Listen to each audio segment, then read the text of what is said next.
سلامونه مې ومنئ کتونکو په دې هیله چې روغ جوړ اوسئ. نن ویډیو کې زه تاسو ته درښایم چې DS150 فورمه څه ده او د څه لپاره ډک کیږي، ولې باید ډکه شي او څنګه دقیقه ډکه شي. ټول زه تاسو ته تشریح کوم. پاته د نوي زه امیر شایم. زموږ د شاټک په نوم چینل سبسکرایب کول مو هیر نشي که لومړی ځل مو وي زموږ چینل سره.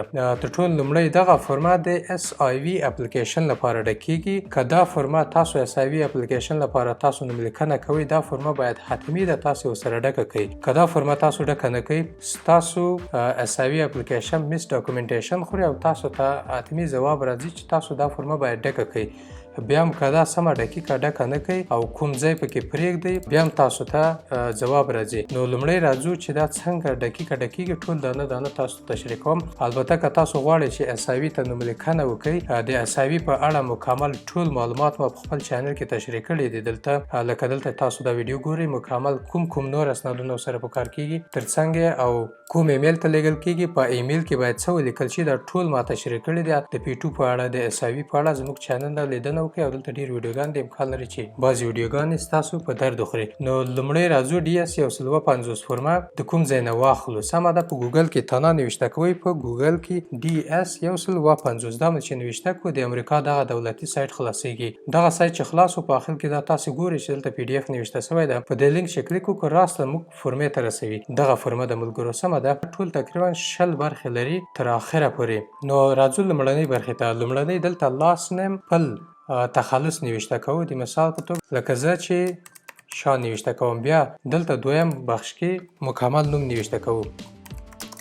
بیا دلته خپل نوم په دري ژبه نوشته کوو. سمه ده، په دري یا پښتو ژبه باندې، یعنې کومه ژبه باندې چې تاسو خپله مورنۍ ژبه وي په هماغه ژبه باندې نوشته کوو. لکه زه چې دلته نوشته کوم امیر. او د یادونې وړ ده چې ګوګل بروزر دري ژبه سمه دلته نشي نوشته کولی. امکان لري چې بعضو کمپیوټرو کې کار وکړي خو ماته کار نه کوي. نو زه بیا د دې لپاره څه کوم چې دغه فورمه ډاونلوډ کوم. دا مې چې ډاونلوډ کړله، د هغه نه وروسته دا فورمه باید په یو سافټویر کې خلاص کړو. لکه که تاسو چېرته اډاب کرابټ ولرئ هغه هم دا کار درته کوي. خو زه خپله PDF ایکسپرټ استفاده کوم په خپل ماکبوک کمپیوټر کې. سمه ده، دې باندې کلیک کوم او دا PDF ایکسپرټ باندې اوپن کوم.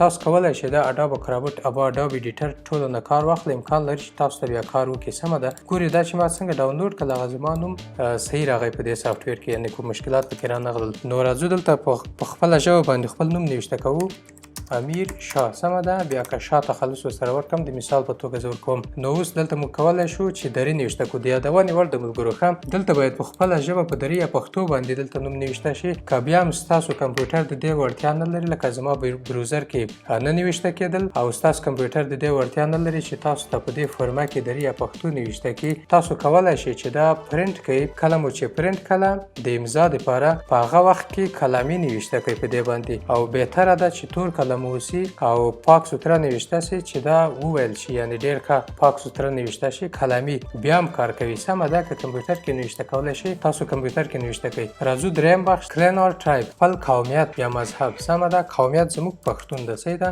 په انګلیسي باندې نور هر څه په انګلیسي باندې نوشته کوئ.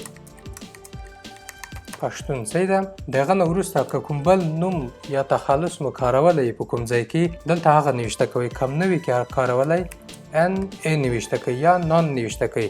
د یادونې وړ ده چې هیڅ کومه خانه به تاسو خالی نه پرېږدئ. سمه ده، که کوم ځای کې تاسو مثلا ستاسو بل نوم یا بل تخلص نه وي په تبدیل کړی یا په اسنادو کې یا کوم ځای هم نه وي کارولی، دا به خالی نه پرېږدئ. دلته به تاسو NA یا نان نوشته کوئ. صحیح ده، دغسې نان یا NA په کاپیټل حرفونو باندې. او که دا ټوله فورمه تاسو کاپیټل ډکه کوئ یا په وړو حرفو باندې ډکه کوئ، مشکل نه لري. غټ حرفونه او واړه حرفونه مشکل نه لري. سمه ده، خو لومړی حرف باید غټ واوسي. راځو لاندې شپږم بخش ته. شپږم بخش کې خپل تاریخ تولد نوشته کوئ. مثال په توګه 01/14/1999. سمه ده، او دلته لومړی میاشت نوشته کوئ، دویم خپل تاریخ نوشته کوئ، دریم کال نوشته. لکه دلته چې څنګه ذکر شوي دي، لومړی میاشت MM، بیا DD یعنې ورځ، Y خپل کال د زیږېدنې. بیا دلته راځو په کوم ځای کې تاسو پیدا شوي یاستئ. سمه ده، دلته لومړی نوشته کوم زه PAK پکتیکا، کامه ورکوئ، وروسته بیا افغانستان نوشته کوئ.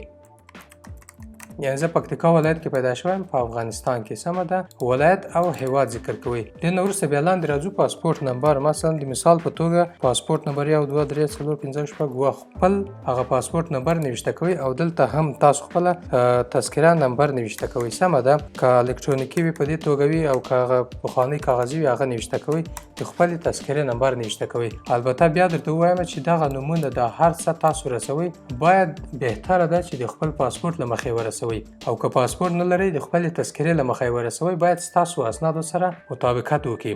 دې نه وروسته راځو لسم بخش کې دلته خپل جنسیت انتخابوو، میل، او دلته د خپلې مېرمنې نوم لیکئ. سیده سپوز فول نیم، د مېرمنې مکمل فول نوم لیکو. سیده بیبي هوا. سیده همداسې د مثال په توګه. او بیا د پلار نوم لیکو. سمه ده، د پلار نوم چې لیکو دلته خپل مکمل د پلار نوم ولیکئ تخلص سره څنګه چې په تذکره کې ذکر شوی. بیا د مور نوم لیکئ. سیده د مثال په توګه زه لیکم بیبي فاطمه. سمه ده. او دلته خپل ایمیل او شماره ذکر کوئ.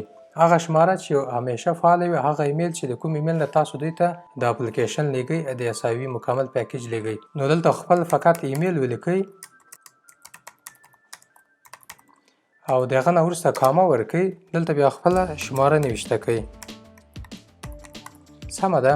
نو دلته لاندې که چېرته تاسو واده کړی وي، دلته تاسو هغه اولادونه ذکر کوئ چې تر 21 کاله عمر کم وي. که تر 21 کاله پورته وي هغه د قبول وړ نه دي. یعنې هغه اولادونه تاسو ځان سره بوستلی شئ خپل اساوي کې چې تر 21 کاله د دوی عمر کم وي. که تر عمر تر 21 کاله پورته وي هغه نشئ کولی چې ځان سره بوځئ. نو دلته د هغو ټولو نومونه ذکر کوئ. د مثال په توګه دلته زه یو ذکر کوم، احمد. سمه ده. بیا تاریخ تولد 01/01/2006. سمه ده. بیا کامه ورکئ. دلته بل نوشته کوئ محمود. سیده دغه تاریخ تولدم 01/02/2007. سمه ده. بیا کامه ورکئ او بل پسې نوشته کوئ. په همدې توګه خپل ټول اولادونه ذکر کوئ، هغه اولادونه چې تر 21 کالو عمر کم وي. سمه ده. بیا لاندې راځو 14م بخش ته. 14م بخش کې هغه هیوادونه ذکر کوئ کومو هیوادو ته چې تاسو په تیرو 10 کالونو کې سفر کړی ده. هیواد او کال. مثلا که تاسو هندوستان یا پاکستان ته یا هر هیواد ته سفر کړی په تیرو 10 کالونو کې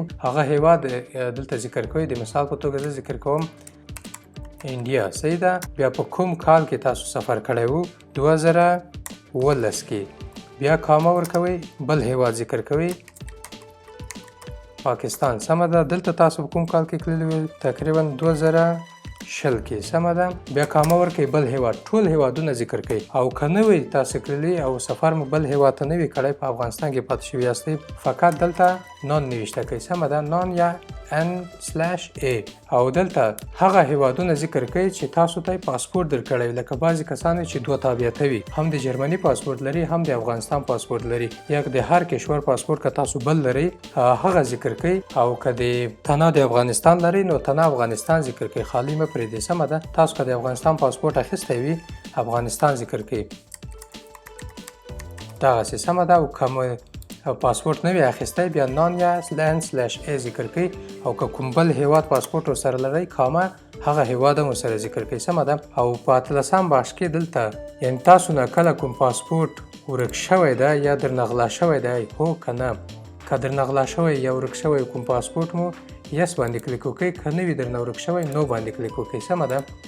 نو لاندې بیا راځو 19م بخش ته. 19م بخش کې هغه وظیفې ذکر کوي چې تاسو په تیرو 50 کالونو کې اجرا کړي دي. یعنې کومو کمپنیو سره کوم چا سره تاسو کارونه کړي، هغه که تاسو خپل شخصي کارونه وي یا کوم کمپنۍ سره وي، که هر کار مو په تیرو 50 کالونو کې کړی وي هغه ټولې وظیفې باید دلته ذکر شي. سمه ده. په دې ځای کې د مثال په توګه که تاسو کار کړی وي کانټراکټ سره. سمه ده. سمه ده. کانټراکټ نوشته کوئ، د هماغه کمپنۍ نوم نوشته کوئ. یا کورپ سره مو کار کړی وي، ده کورپس آف انجینرینګ کنه، د هماغه کمپنۍ نوم نوشته کوئ کومې کمپنۍ سره تاسو کار کړی ده. او په دې ځای کې هماغه لوکیشن نوشته کوئ، یعنې د هماغه ځای موقعیت نوشته کوئ تاسو په کوم ولایت کې وظیفه ولم. که کابل کې وئ کابل نوشته کوئ. او دلته چې ده خپل وظیفه نوشته کوئ. ستاسو وظیفه په دې کمپنۍ کې څه وه، منیجر وئ، ډرایور وئ، یا کوم هره وظیفه چې تاسو لرله، اشپز وئ، هماغه وظیفه نوشته کوئ. یا ترجمان وئ، صحیح ده، هغه خپله وظیفه نوشته کوئ، ترجماني نوشته کوئ، انټرپریټر یا هر څه وئ. زه د مثال په توګه ډرایور نوشته کوم. بیا دلته د خپل سوپروایزر نوم نوشته کوئ. په دې کمپنۍ کې ستاسو نه لوړ رتبه کس څوک و، تاسو د کوم کس تر لاس لاندې کار کوو د هغه نوم نوشته کوئ، یعنې خپل سوپروایزر نوشته کوئ. سمه ده. دلته نوشته کوم زه د مثال په توګه جان، که خارجی وي، که افغانی وي احمد. سمه ده. که افغانی وي د هغه نوم نوشته کوئ، که خارجی وي د هغه نوم نوشته کوئ. نو اړینه نه ده چې هر څوک وي، ستاسو رئیس هلته هر څوک و د هغه نوم نوشته کوئ، خپل سوپروایزر نوم. د نه وروسته د خپل سوپروایزر دلته چې تاسو ذکر کړی د هغه ایمیل ادرس نوشته کوئ. که نه وي در سره n/a نوشته کوئ، او که وي در سره بهتره ده چې نوشته یې کوئ. او دلته چې ده په کوم تاریخ باندې تاسو د کمپنۍ ته راغلي وئ، دلته هغه تاریخ نوشته کوئ. د مثال په توګه زه نوشته کوم 01/01/2014. سمه ده. او په کوم تاریخ باندې تاسو وظیفه پرېښودله په دې کمپنۍ کې، یعنې که اوس هم دلته اوسئ فقط پریزنټ نوشته کوئ، او که پر حاله نه وئ او وظیفه مې په دې کمپنۍ کې ختمه شوې وي هغه تاریخ ذکر کوئ. د مثال په توګه اول میاشت ذکر کوو 03، بیا تاریخ ذکر کوو 10/2019 کې. سمه ده. یعنې څو کاله، 5 کاله موږ وظیفه اجرا کړې ده، نه معلومیږي. او دلته بیا د دې علت څو چې تاسو په دې کمپنۍ کې وظیفه پرېښودله، یعنې ولې تاسو دې کمپنۍ نه لاړئ په دې تاریخ باندې، که نه. که چېرته تاسو کوم بل علت درلودی همغه نوشته کوئ، او که چېرته فقط هغه قرارداد ختم شوی فقط نوشته کوئ end of contract. څه ده؟ یعنی قرارداد خلاص شو. او دلته دویمه وظیفه نوشته کوئ، دلته دریمه وظیفه نوشته کوئ. که چېرته تاسو کوم نورې وظیفې کړې وي او کوم نه مې کړي، دا همداسې خالي پرېږدئ، مشکل نه لري. سمه ده. یو سوال حتمي ده چې تاسو ځواب ورکړئ. او تر ټوله بهتره ده چې دلته مکمل ټول معلومات د خپل ریکمنډیشن لیټر او د خپل HR لیټر له مخې ورسوئ. سمه ده. ډېر مهم ده. ولې کوم څه سټارټ ډیټ اینډ ډیټ ستاسو په HR لیټر کې نوشته شوی وي، ستاسو سوپروایزر ستاسو ریکمنډیشن لیټر کې نوشته ده، د هغه نوم نوشته ده، د هغه ایمیل نوشته وي، نو هر څه د همغو له مخې ورسوئ چې ستاسو ریکمنډیشن او HR لیټر دواړه سره مطابقت وکړي او دواړه سره یو وي. د نه وروسته راځو شلم بخش ته. دلته نوشته دی چې تاسو مخکې کله SIV اپلیکیشن ته اپلای کړې وه یا نوملیکنه م کړې وه که نه.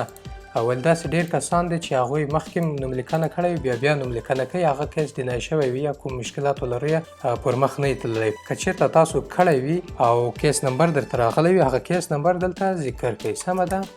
که هر وخت تاسو کړی وي مثلا همغه کیس نمبر دغسې یو څه شی لري، نمبر لري، چې د NVC 2004 کال کې تاسو کړی وي، بیا مخکې نمبر وي، هغه کیس نمبر تاسو ذکر کوئ. او دلته لاندې بیا راځئ، د نه وروسته تاریخ لیکئ، په کوم تاریخ باندې چې تاسو دا فرما امضا کوئ.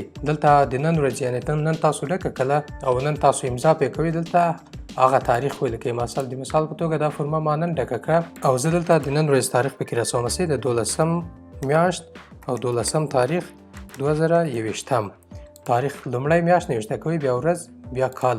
دا مو نوشته کړو. دلته باید تاسو امضا وکړئ. د امضا ډېره ضروري ده ملګرو. ښه مکمل فرما کې که تاسو هیڅ اشتباه ونه کوئ او امضا مو نه وي کړې، بیا هم ستاسو کیس رد کېږي نه، خو مقصد بېرته تاسو ته فرما رالېږل کېږي یو میاشت وروسته یا یو نیمه میاشت وروسته چې ستاسو خپله فرما نه ده امضا کړې. یعنې امضا ډېره ضروري ده. د ټوله فرما مو چې ډکه کړله، د نه وروسته څه کوئ؟ دا پرنټ کوئ، کنټرول پی. سمه ده. که پرنټر لرئ که نه لرئ، فلش کې واچوئ، بازار کې پرنټ کوئ. دا باید پرنټ شي چې پرنټ مې کله په دې باندې دلته امضا وکړئ په همغه پرنټ باندې، او بیرته دا فرما سکین کړئ.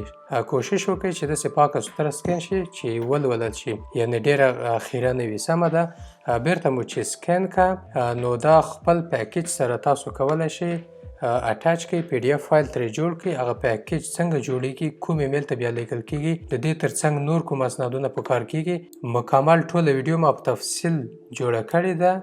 زموږ چینل کې شته. زموږ چینل نه لیدنه وکړئ، لکه دلته چې څنګه تاسو ګورئ SIV په اړه دي، د بورسونو په اړه، او همداسې د پاکستان د ویزا په اړه، د افغانستان پاسپورټ فورمونو په اړه، د P2 په اړه ټول ویډیوګانې شته. دلته د SIV په اړه مکمل تفصیلي ویډیو دلته پیدا کولی شئ. بیا هم تاسو نه ډېره مننه کوم چې تر دې دمه پاتې شوئ. که کومه پوښتنه لرئ، کولی شئ په کامنټ کې موږ ته ولیکئ. خپل ټول کوشش کوو تاسو سره همکاري وکړو. ستاسو همکاري به همدا وي. زموږ ویډیوګانې ملګرو سره شریک کړئ. ښه وخت ولرئ. ډېره زیاته مننه.